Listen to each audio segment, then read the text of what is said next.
बिस्मिल्लाहिर्रहमानिर्रहीम। अस्सलाम वालेकुम व्यूअर्स।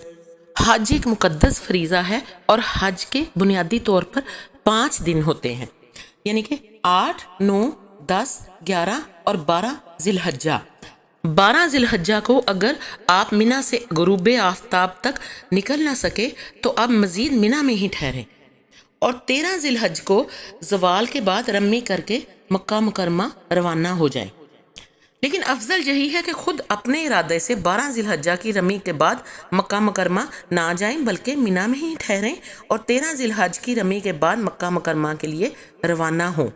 आज की वीडियो में मैं आपको 11, 12 और 13 जिलहज को करने वाले आमाल के बारे में बताऊंगी। इससे पहले मैंने 3 वीडियोस बनाई हैं जो कि 8, 9 और 10 जिलहज के बारे में है कि इन तारीख़ों में या इन दिनों में हज के ये पहले जो 3 दिन हैं इनमें कौन कौन से अमाल सरअंजाम या कौन कौन से काम सरअंजाम दिए जाते हैं। इन 3 दिनों में से सबसे ज़्यादा मसरूफियत वाला जो दिन है वो है 10 जिलहज।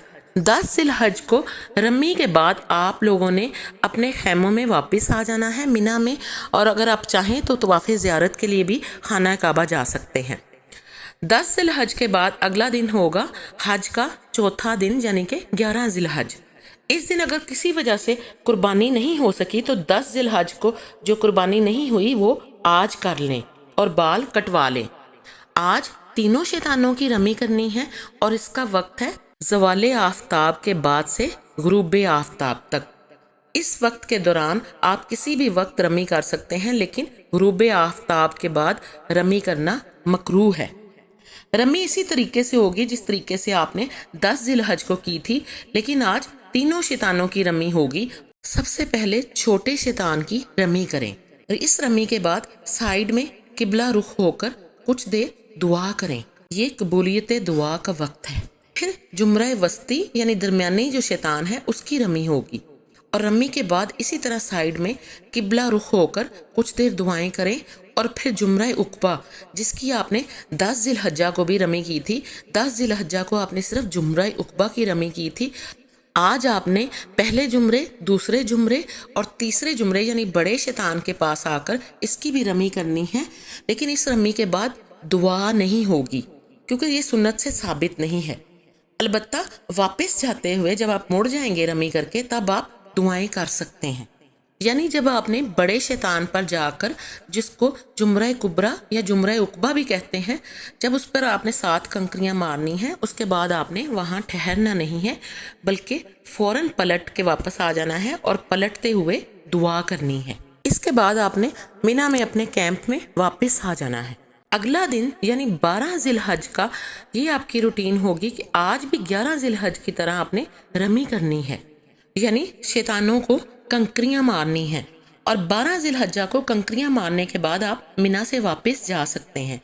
लेकिन अगर आप 12 जिलहज्जा को मिना से रवाना नहीं हुए, यानी गुरूब आफ्ताब तक आपका मिना में ही क़याम रहा, तो अब आप मज़ीद मिना में ही ठहरें और 13 जिलहज को ज़वाल के बाद रमी करके वापस मक्का मुकरमा जाएं।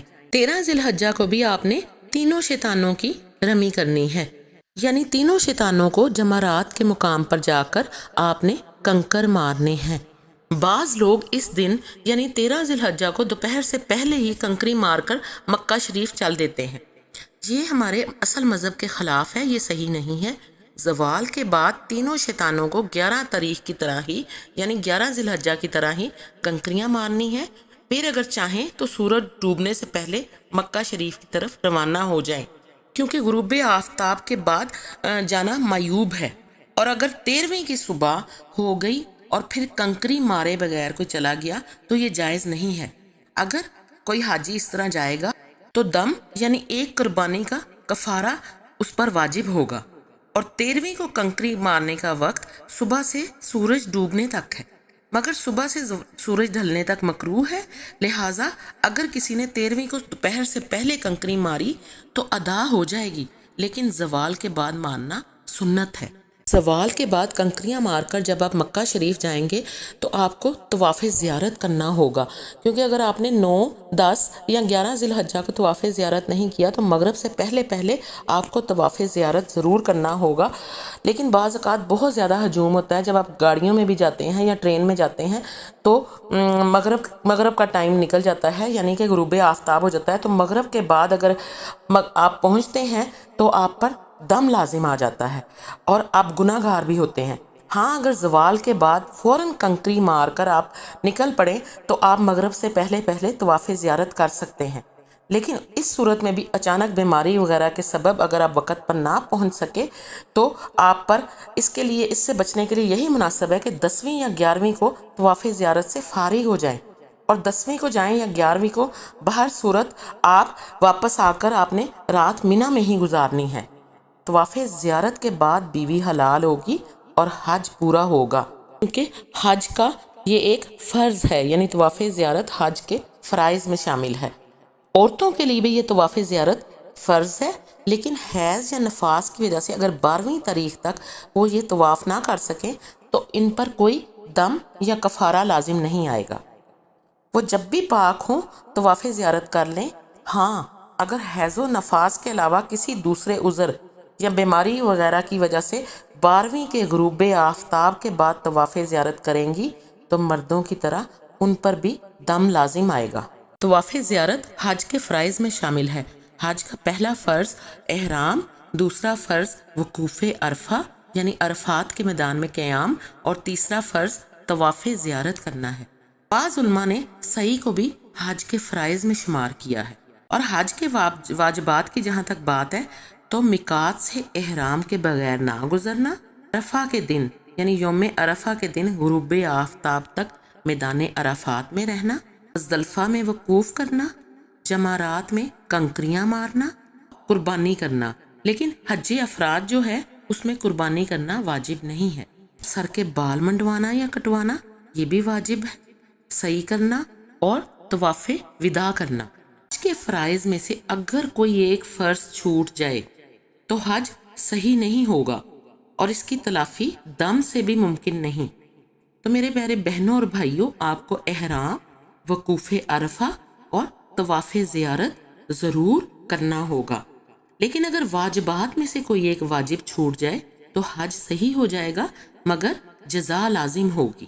اس کے علاوہ احرام کی حالت میں خوشبو استعمال کرنا، ناخن کاٹنا، جسم سے بال دور کرنا، میاں بیوی والے خاص تعلقات، چہرے کا ڈھانکنا، مردوں کے لیے سلے ہوئے کپڑے پہننا اور سر کو ڈھانکنا۔ طواف وداع جو کہ حج کے واجبات میں سے ایک ہے، وہ ان لوگوں کو کرنا ہوگا جو کہ میقات سے باہر رہنے والے ہیں، یعنی میقات سے باہر رہنے والے حضرات واپسی کے وقت طواف وداع ضرور کریں۔ اللہ تعالیٰ آپ سب کا حج قبول فرمائے اور آپ سب کے جائز حاجات کو پورا کرے۔ حج مبرور کی جزا صرف جنت ہے۔ اللہ تعالیٰ آپ کے گناہوں کو اور ہم سب کے گناہوں کو معاف فرمائے، اور آپ جب حج سے واپس آئیں تو اس طرح ہوں جیسے کہ ایک نوزائیدہ بچہ بالکل گناہوں سے پاک ہوتا ہے۔ ویڈیو اچھی لگی ہو تو اسے کائنڈلی لائک کر دیجیے گا، اور میرے چینل کو اگر آپ چاہیں تو سبسکرائب کر دیجیے گا۔ دعاؤں میں یاد رکھیے گا، اپنا اور گرد و نواح کے لوگوں کا بہت خیال رکھیے گا۔ جزاک اللہ۔ اللہ حافظ۔